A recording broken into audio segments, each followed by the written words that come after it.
Hello everyone, welcome back to my channel. Today we are diving into the fascinating world of image-to-image translation, and we will be deploying Pix2Pix from scratch using PyTorch Lightning.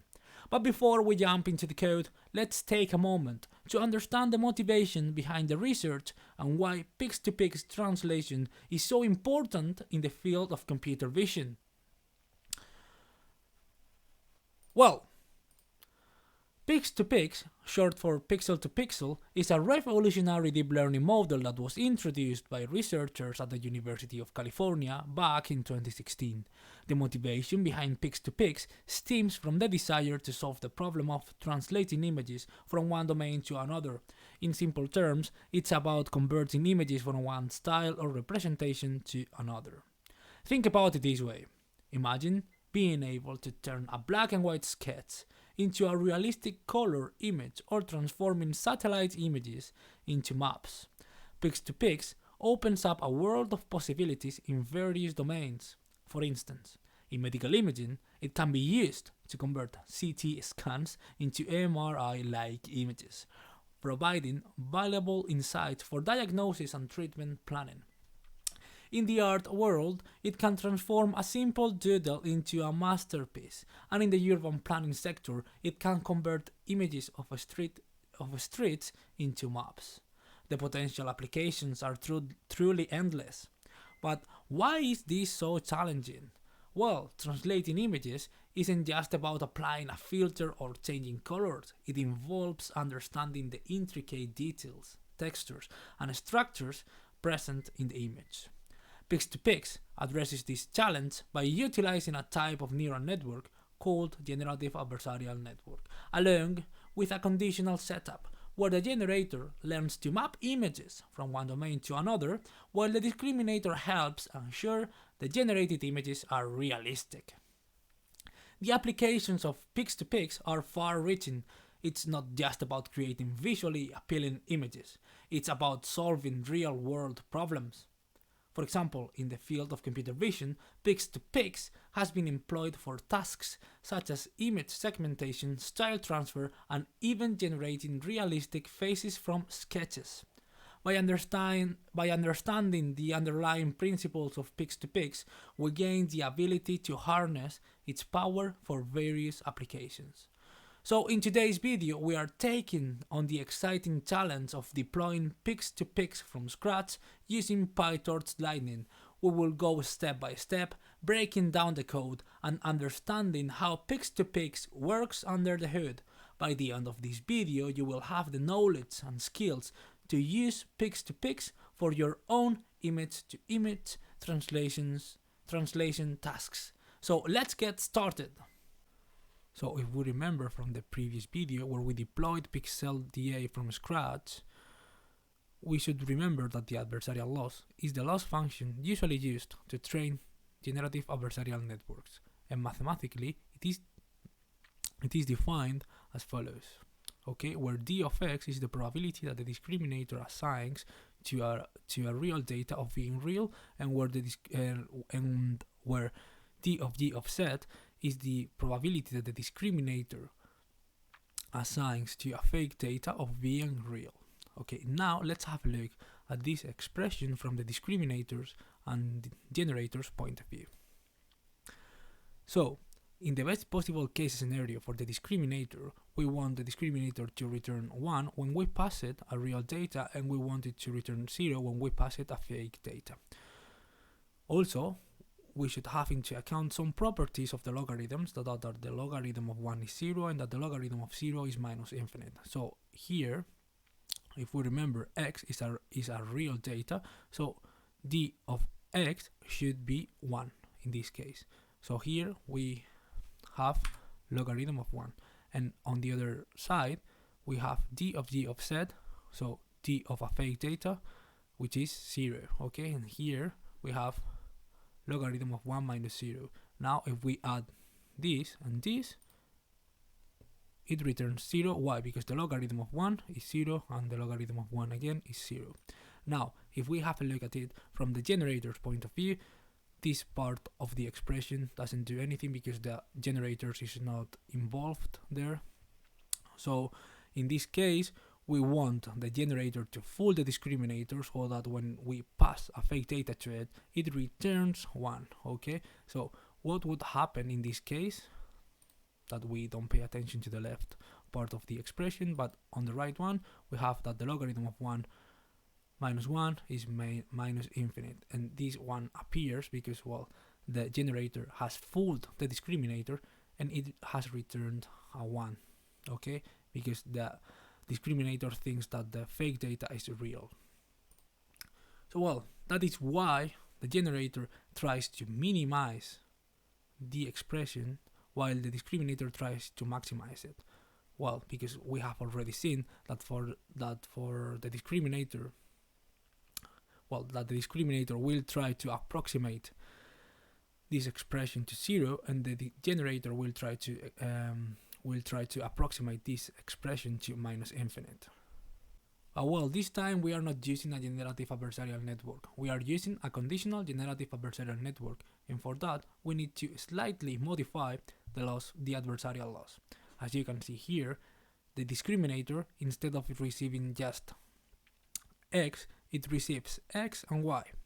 And why is this? Because, well, x this time is a real image from the source domain, and y is a real image from the target domain.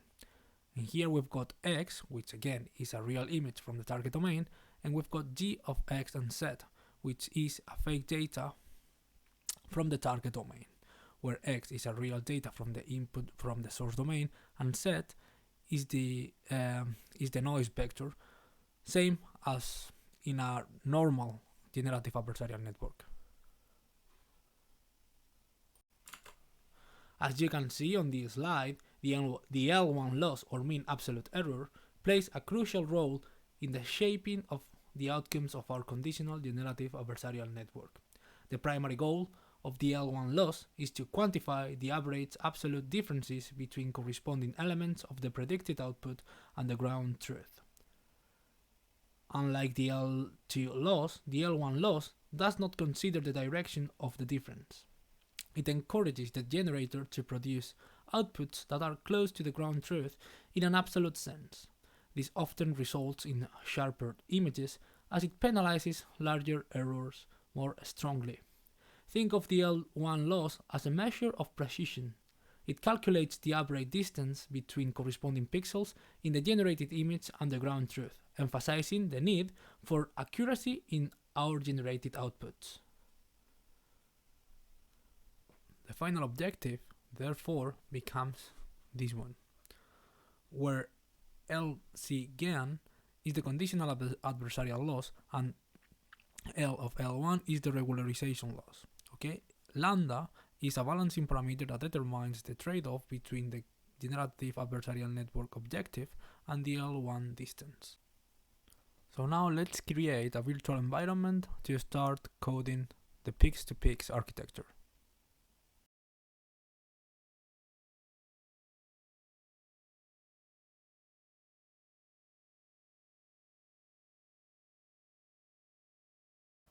After creating the virtual environment and activating it, we are gonna install all the needed requirements. Well, these are all the requirements that we are gonna need to deploy our Pix2Pix algorithm from scratch using PyTorch Lightning. So now let's install them all. But well, before starting to deploy our algorithm, we need to go to the appendix in the original paper and read what the authors have to say about the different architectures.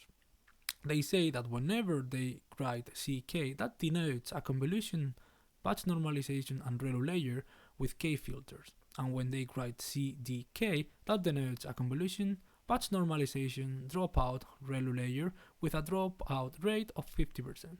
As well, they say that all convolutions are 4x4 spatial filters. That means that the kernel size will be 4 with a stride of 2. And the convolutions in the encoder and in the discriminator for downsampling downsample by a factor of 2, whereas in the decoder they upsample by a factor of 2. As well, in the paper we can see that the authors use two different generator architectures. one, which was an encoder-decoder architecture, and another one which was a UNet architecture. As the best results that they obtained were using the UNet architecture, we are gonna just deploy this one. Well, this is the general idea behind the UNet architecture. As we can see, it has a encoder part and a decoder part, along with some skip connections. Okay, so what they say is that for the UNet architecture, we should use this encoder and this decoder. Okay, and if we remember, C, okay, C denotes a convolutional batch normalization and ReLU layer. Okay, and CD, that denotes a convolution, batch normalization, dropout, and ReLU layer. Okay, so now let's go and write the code. So well, the first thing we want to do is creating the modules. So for that we have created a directory called modules, and inside that directory we've got CK, which is the file where we will store the convolutional block class. Also we've got this file where we'll deploy the discriminator, and here the generator. So now let's start deploying the convolutional block. Instead of having two different convolutional blocks, CK and CDK, we are just gonna create one class, and we are going to add some options so that, well, modifying those options, we create one CK layer or a CDK layer. So well, this is the class we have created for the convolutional blocks. As you can see, it receives a variety of inputs, which are the number of input channels, the number of output channels, whether we are using this convolutional block for downsampling or upsampling, whether we want to add a dropout layer, whether we want to add a normalization, an instance normalization layer, whether we want to add an activation function or not, and in case we do, which activation function we want to use, either ReLU or leaky ReLU. On the other hand, the attributes that this class has are conv, which is either a convolutional or a transpose convolutional layer, bn, which is an instance normalization layer, activation, which is either a ReLU or a leaky ReLU activation function, dropout, which is a dropout layer, drop, which is a boolean value that indicates whether or not to apply the dropout, add norm, which is another boolean value which says whether to apply or not the instance normalization, and add activation, which is another boolean value which indicates whether to apply or not the activation function. Here you can see that we create a downsample convolutional layer and also an upsample convolutional layer. So now, depending on the downsample input parameter, we assign either the downsample convolutional layer or the upsample one to self.com. As well, we create an instance normalization layer that we assign to self.bn. The same thing with self.activation, we assign this to either a ReLU or a leaky ReLU depending on the activation function that has been passed as an input parameter. And well, we create a dropout layer as well. These are the boolean values that we read here that will help us during the forward method. So well, we receive some inputs, and we pass these inputs to the convolutional layer, and well, after passing the inputs to the convolutional layer, we check whether we want to add a normalization, whether we want to add the dropout, and whether we want to apply the activation function. So there is something important to mention here, because if we remember in the paper, they tell us that the kernel size must be 4 and the stride must be 2 in the convolutional layers. So that is why we set the kernel size to 4 and stride to 2 here, okay? And also, if we continue reading, they tell us that the convolutions in the encoder and in the discriminator, they must downsample by a factor of 2, whereas in the decoder they upsample by a factor of 2. How do we achieve that? Okay, so if we have a kernel of 4, stride 2, and then we add a padding of 1, then we will achieve this. So this is the class we have created for the unit generator, and for that we have used the convolutional block class that we created a few moments ago. And well, now we have to go back to the paper and pay attention to a few details. They tell us the encoder architecture here and the decoder architecture for the unit generator here, and that is what we have done. Here is the encoder and here is the decoder. As well, they tell us a few more things. Well, they tell us that after the last layer in the decoder, they add a convolutional layer followed by a tan-h activation function, and as you can see, we have done that here. Okay. As well, they tell us that as an exception to the above notation, where they told us that C meant a block composed of a convolution, batch normalization, and ReLU, batch normalization should not be applied to this layer here, and that is why, if you pay attention, here you see that add normalization is set to false. As well, they tell us that in the encoder, the activation function must be leaky ReLU with a slope of 0.2, and in the decoder, the activation function must be ReLU instead of leaky ReLU.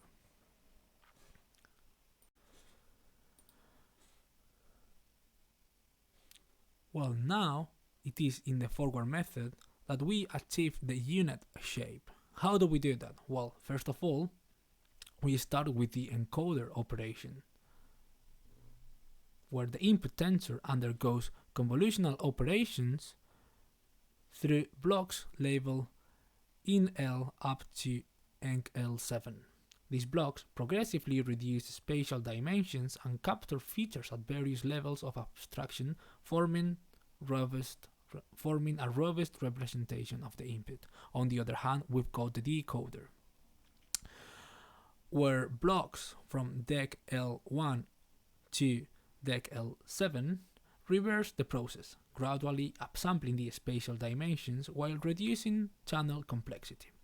Crucially, each decoder block incorporates information from its corresponding encoder block through a skip connection, preserving both local and global features during upsampling.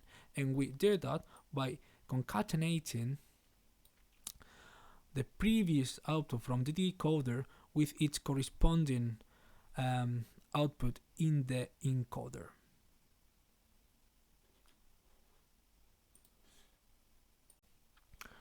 Well, if we go to the paper and to section 6.1.2, where they explain the discriminator architectures, we can see that the first one of them is the 70 by 70 discriminator, and the architecture is here. Okay, they tell us that after the last layer, a convolution is applied to map a one-dimensional output followed by a sigmoid function. Okay, so that is why after all the convolutional blocks, we added a convolutional layer. But we didn't add the sigmoid function as well, depending on the loss function that we want to use, the sigmoid will be needed or not. So we will add it later on in the training step. And also they tell us a few more things. They tell us that as an exception to the above notation, batch normalization is not applied to the first C64 layer. So if we go to the first layer, to the first block, you can see that we have not added normalization there. As well, they tell us that the activation function to be used is leaky ReLU instead of ReLU. So you can see that here we have put leaky ReLU. And that is it, because here the first convolutional block that we've got is the C64, then C128, C256, C512, and the last one that they have commented here, you know, the one to map a one-dimensional output. So everything is set and ready to be used.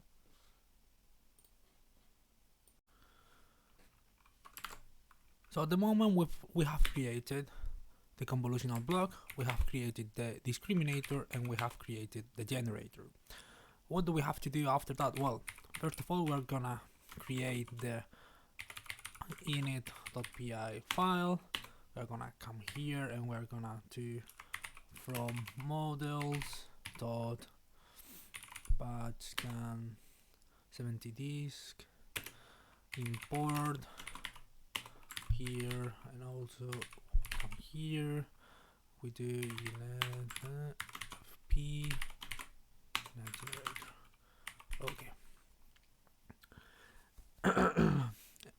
Okay, after having done this, we now are gonna create the configuration class, because we are gonna need that to create the Pix2Pix class. So now what we do, we come here, we create a directory called utils, and inside the directory utils we create a file named configuration.py.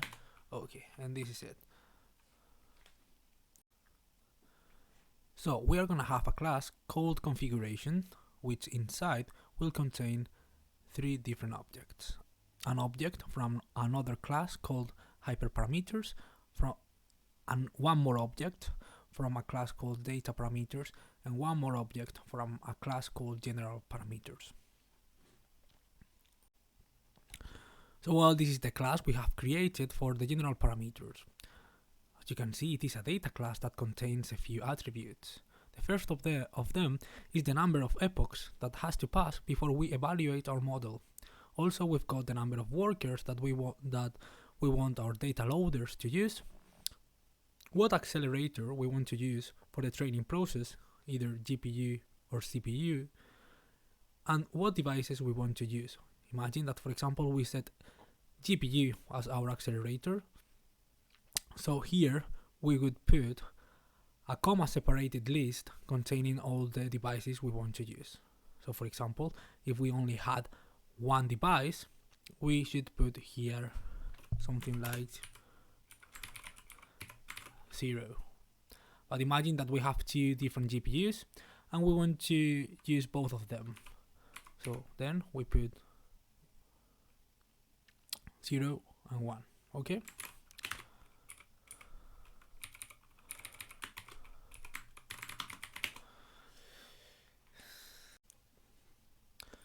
And this is the class for the dataset parameters. As you can see again, this is another data class that contains the dataset name, whether we want to prepare the data per node. So imagine that we want to run this algorithm in different devices, or we want to train this algorithm in different devices. Do we want to set the data in every node? Do we not? So we do that with this value here, and also we set the direction. So as you can, if you remember, we will try to translate from one domain to another. So imagine that we have a satellite image and we want to translate it into a map. So are we translated from images to map, or from map to images? So well, that is the thing that we are gonna set here. And well, now and last, we are gonna create the hyperparameters class. This is the class we have created for the hyperparameters, and as you can see here, we set the number of epochs we want to train our algorithm for, the learning rate we want to use, the batch size, the beta 1 and beta 2 for the Adam optimizer, the weights decay for the Adam optimizer, And remember that when we train our algorithm, we use a loss function, but we train two different models. We train a generator and a discriminator. So, well, these two values are just in case we want to weight each part of the loss function. Imagine that we want to put more weight to the loss function generated by the generator than the one obtained by the discriminator. And also here we've got the L1 lambda, which if we go to the paper and we go to the loss function section, one sec. Okay, so this lambda is the one we are referring to here. Also here we can set as well the path to the pre-trained weight and what is the size of the images that we are gonna input to the generator. And while the configuration class will receive some hyperparameters, some data parameters, and some general parameters as well, we can set whether we want to see the values of all the hyperparameters, data parameters, and general parameters or not by setting this verbose parameter to true or false. By default, it is true.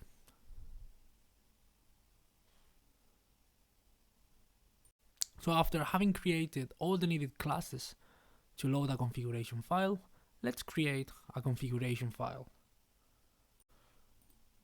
Well, for that, we are gonna create a directory called training configs. And here we are gonna create a file called default.py.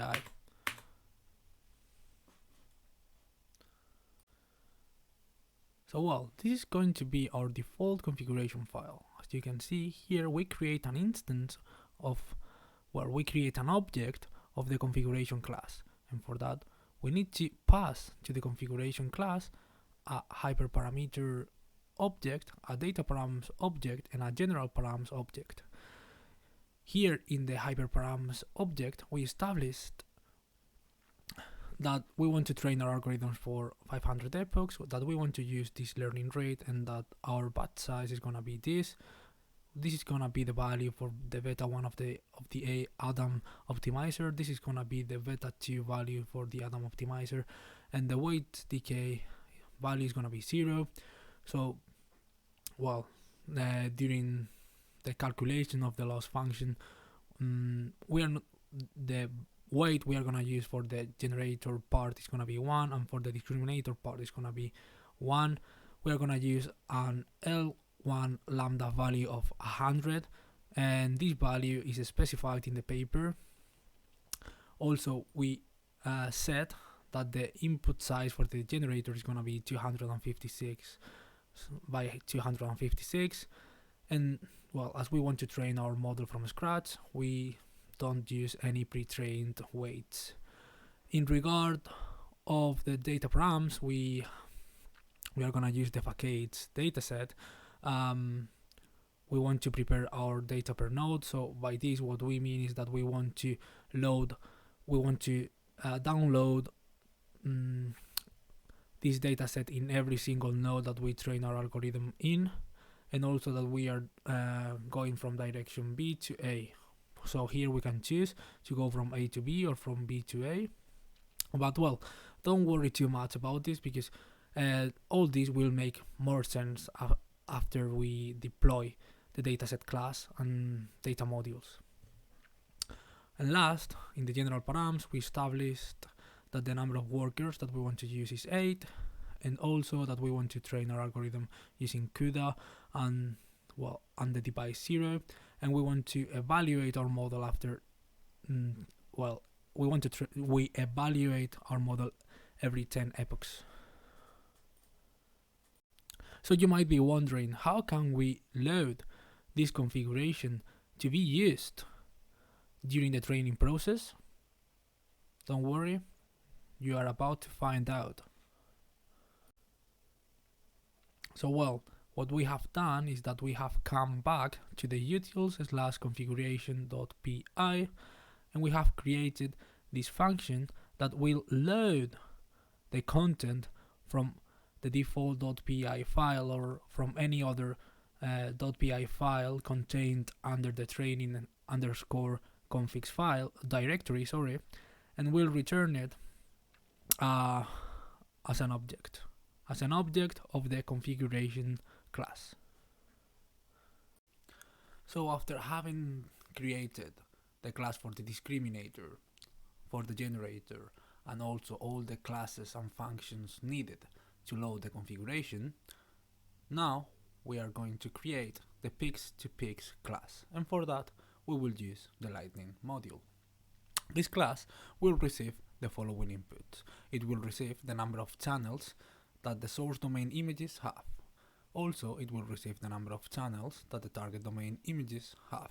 As well, it will receive the configuration, some fixed data that we will use to see how our model learns to perform the task we want it to, and also some denormalization transformations to denormalize the fixed data. This is to pass from normalized values back to values from 0 to 255. As well, this class will have some attributes which will be the configuration, the generator model, the discriminator model, the adversarial loss, which will be BC with logits, and also it will have the regularization loss, which will be the L1 loss. Something important to mention as well is that, well, in the paper, the authors said that they initialized the weights of the models using a Gaussian distribution with mean 0 and a standard deviation of 0.02.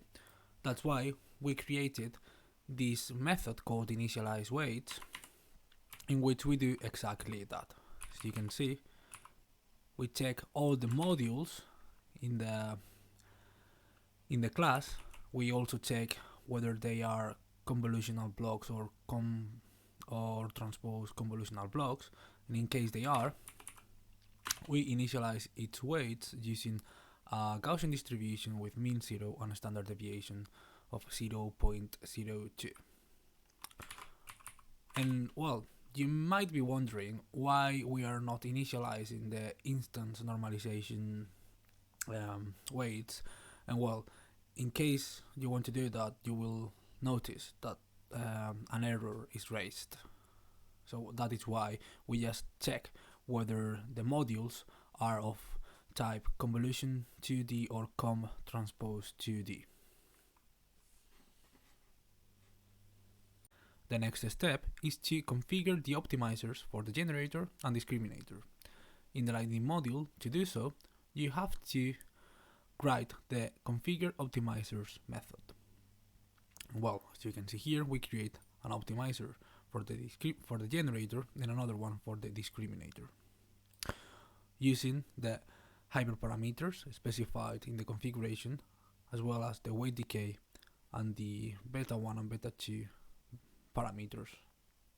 And we set those values for both, for the discriminator optimizer and for the generator optimizer. And well, we return a list of optimizers, and later on you will see how we access to these optimizers in the code.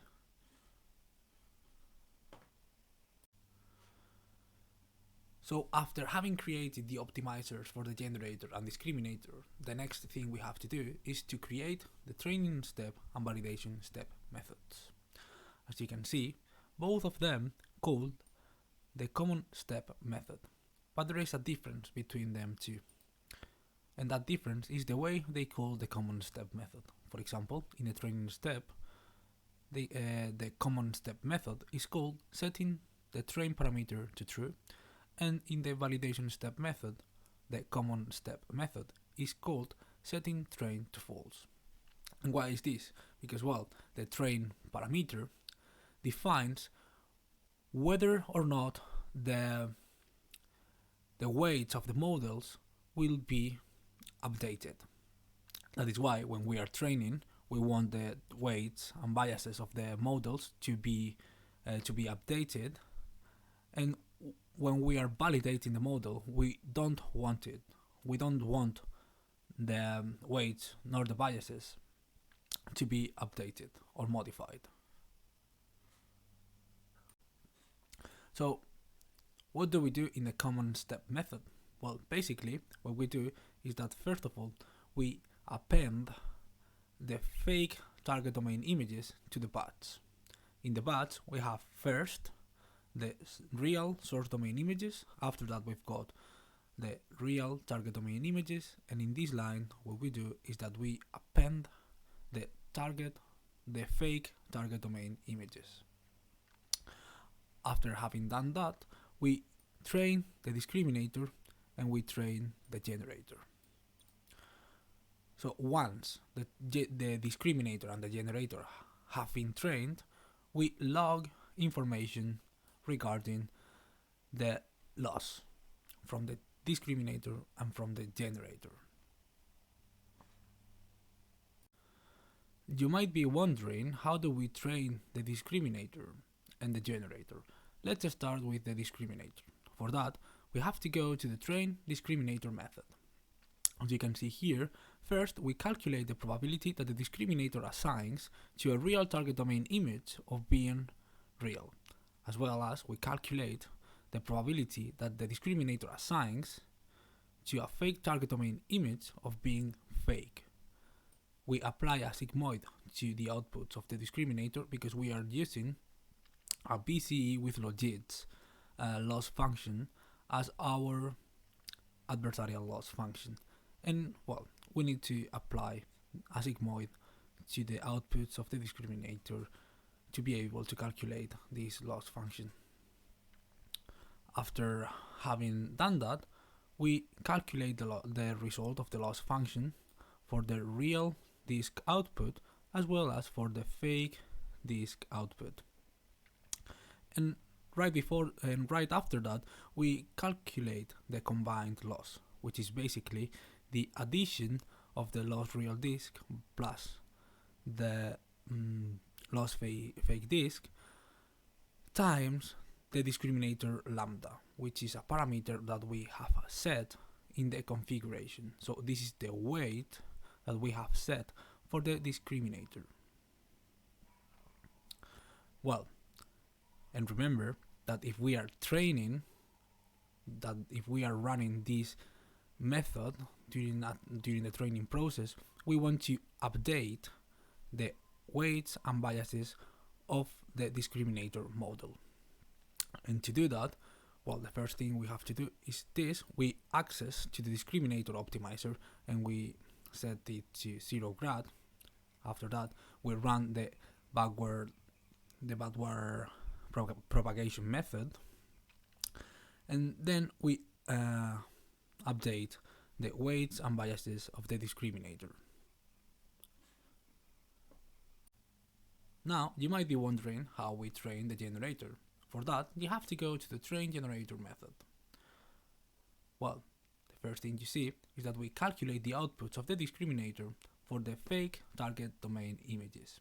After that, as we are using a BCE with logit loss function, we have to apply a sigmoid to the outputs of the discriminator. After that, we calculate the adversarial loss. But well, there is something to mention here. As you know, we want the generator to be good at creating synthetic images. For that, we need to train the generator in this way. We have to tell the loss function that the values the discriminator should have returned are 1. Why? Because this means that the discriminator assigns or thinks that the input image was real. If we go back to the train discriminator method, here we are training the discriminator to be good at distinguishing real data from fake data. And here, remember that for the real target domain images, we told them that they were real. And for the fake ones, we told the discriminator that they were fake. But here we are telling the discriminator that the fake images are real. Okay? After that, if you remember, in the papers, the author said that they added a regularization loss. And this regularization loss has to be calculated here when we train the generator. And it is calculated using the L1 loss function. Well, then we have to calculate the combined loss for the generator, which is calculated using the generator weight that we set in the configuration file times the BCE loss for the generator plus the L1 lambda, which is again a parameter set in the configuration file by the result of the L1 loss function. And as well here, in case we are training, we want to update the weights and biases of the model, but if we are not training, we don't want them to be modified, and we achieve that by doing so. In case we are training, we access to the generator optimizer, we set it to 0 gradient, we calculate the backward propagation step, and then we update the biases and weights of the generator. After having seen how we train the generator and discriminator, let's see what we do when a training epoch finishes. For that, the first thing we do is we check whether it is an epoch in which we want to save images or not. In case we do, what we do is that we save the real source domain images, the real target domain images, along with the newly generated in that epoch fake target domain images. By doing so, we will be able to check how our algorithm is performing during the training process, because we will be able to see how the generator performs the task of translating images from the domain A to the domain B. And well, we do the same thing for the in a validation epoch end. The difference is that the difference between on train epoch end and on validation epoch end is that the images that will be saved will be part of the training dataset in this method here, and will be part of the validation dataset in the on validation epoch end. But they do exactly the same. They save images, they save real source domain images along with real target domain images and fake target domain images to be able of checking how the algorithm performs the task we are training it for. But we are missing one more method, which is the forward method. This method is in charge of running the forward propagation algorithm. But well, we are just gonna use this method to predict once we have our generator already trained. And as you can see, that is what we do. We call the generator and we pass a source domain images, and it will return a fake target domain image. Well, as the generator will be already trained, it should return real synthetic data.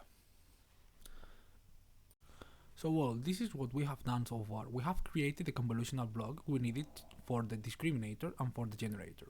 As well, we have created the Pix2Pix class using the Lightning module.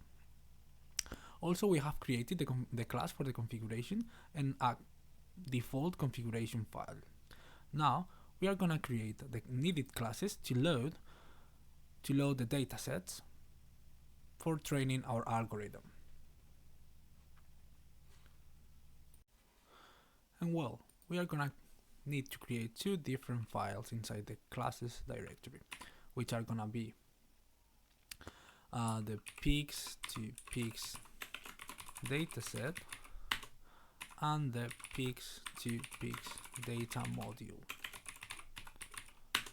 And now let's start creating the Pix2Pix dataset class. Now let's see how we created the Pix2Pix data module. As you can see, the only parameter that it receives is the configuration file. If in the configuration file we specified that we need to prepare the data per node, we call the prepare data method. In the prepare data method, we download the dataset that we specified in the configuration file. Well, and where is this dataset stored? Well, the datasets will be stored inside the datasets data directory.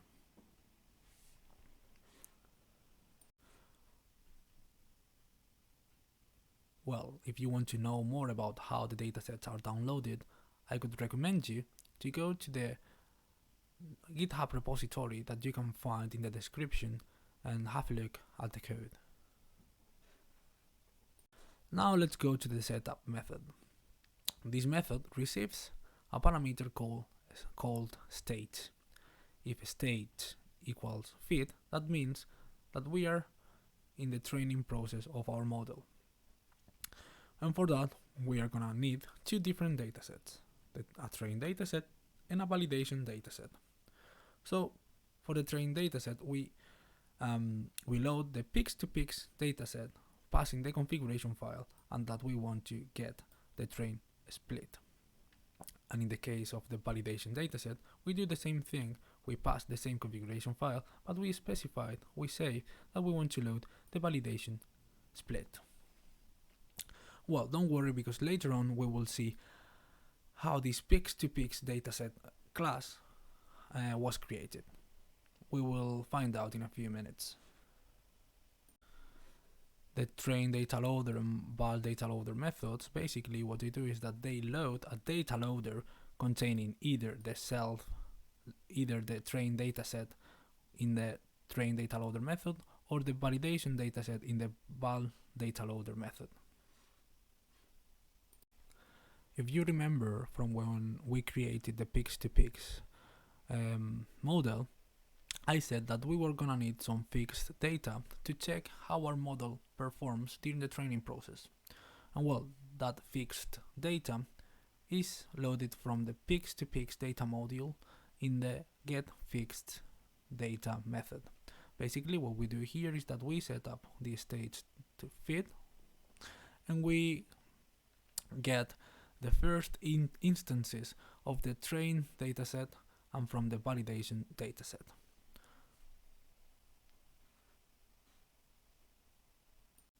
Now it's time to see how we created the Pix2Pix dataset class. As you can see, the Pix2Pix dataset class receives two different parameters, the configuration and a split.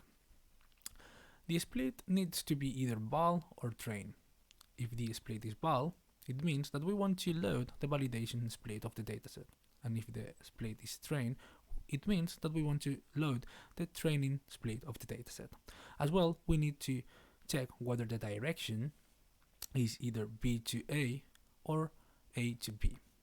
If the direction is B to A, it means that we want to translate the images from the domain A to the domain B, or vice versa. After that, here we get the names and the path of all the different images that are contained in the split of the dataset that we want to load. As well, we need to get the number of channels that those images have. We need to know the number of channels in the images for normalizing the data. So right after that, what we do is that we get all the transformations that we are gonna need. For that we use the getTransforms method, and if you have a look at it, you can see that we use argumentations to get those transformations. In case for the training process, the authors said that they use random jitter, in which they resized the original images, which were which had the size of 256 by 256 to 286 by 286, and then they randomly cropped them back to 256 by 256, which is basically what we do here. And also we add some horizontal flip, some random horizontal flip with a probability of 0.2. And well, we normalize the data because at the beginning you know that we have that the values of the images go from 0 to 255, and after the normalization the values of the images will go from -1 to 1.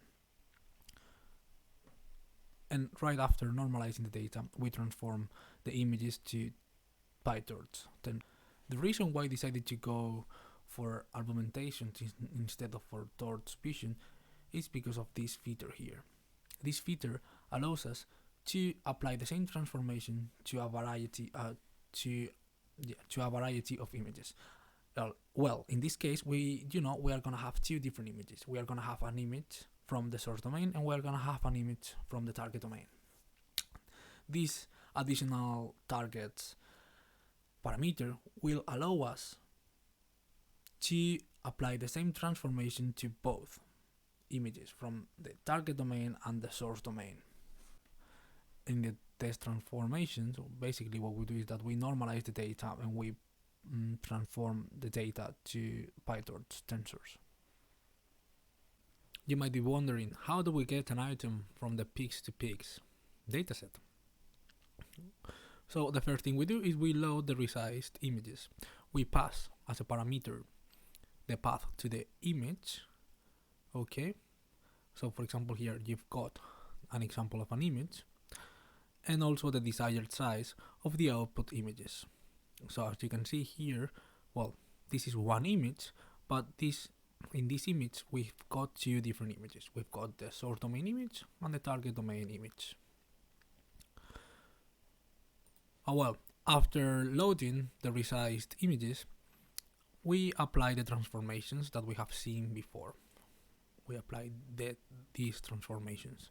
In case that we are training, we apply the training transformations, and in case we are not training, we apply the test transformations. How do we load a resized image? So here you've got an example from a dataset from the Facades dataset that we will use to train the Pix2Pix model. As you can see, the source domain image is here and the target domain image is here, but both of them are inside one file. But half of the image, half of the file, is the source domain image and the other half is the target domain image. So in order to load them, we created the load resized images. So for that, the first thing we do is that we load the full image, okay, and after that we load the image A and the image B. How do we do that? Okay, because we know that, well, from here up to half of the image is image B, and from the middle point till the end of the image is image B. Well, after we have after we get image A and image B, we resize them both to the desired size. Up to this moment, we have created the discriminator, the generator, the Pix2Pix model. We have also created the configuration files. We have deployed some tools to load to download the datasets. We have created the Pix2Pix dataset as well as the Pix2Pix Datamodule. So we've got everything we need apart from the training loop. So now it is time to start coding the training loop. So well, as you can see here, we have the train.py file in which we set the training loop or the training procedure to train our Pix2Pix model. So the first thing we do is that we have to specify when we execute the train.py file, which configuration file we want to use, and we do that here. After that, we check. We load the configuration and we check that the input size for the generator is 256, because otherwise we cannot continue. Why? Because we have deployed our generator to return a shape of 256, because that is the discriminator and the image size that they use in the original paper. After that, we load our data module, okay, which is done in a very easy way, here we import the Pix2Pix data module, and if you remember, the Pix2Pix data module receives just one parameter, which is the configuration file.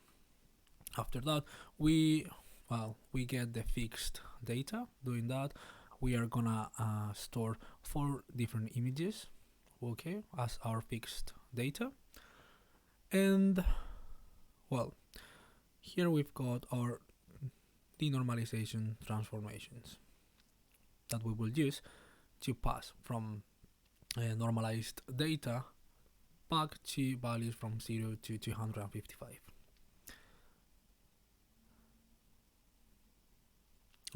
Here what we do is that we load our model. In case that we do not set any pre-trained weights to be loaded, we create an instance of the Pix2Pix class. But we also have to create one more thing, which is the trainer. If you remember, the trainer is the one in charge of training our model, and for that we have to pass it the callbacks that we have declared before, the TensorBoard logger, what kind of hardware, what kind of accelerator we want to use, CPU or GPU or TPU, the devices that we want to train our algorithm in, the maximum quantity of epochs, or the quantity of epochs that we want to train our algorithm for, and after how many steps we log information in the TensorBoard. After that, we call the feed method, and we pass the model and the data module as parameters to it, and that's it. If you remember, all these parameters have been declared in the configuration file. And after training the model, these are some of the results we achieved in the validation dataset. As you can see, the results are okay. Our model has learned how to perform the task. The performance could be better, but I would say that these are some good results. So this has been everything for the video. I hope you have enjoyed it. I hope you have liked it, and if you have, please leave a comment, to subscribe, and in case you want to check the code in the description, you can find a link to the GitHub repository where you will find the code we have used for this video. So hope to see you soon.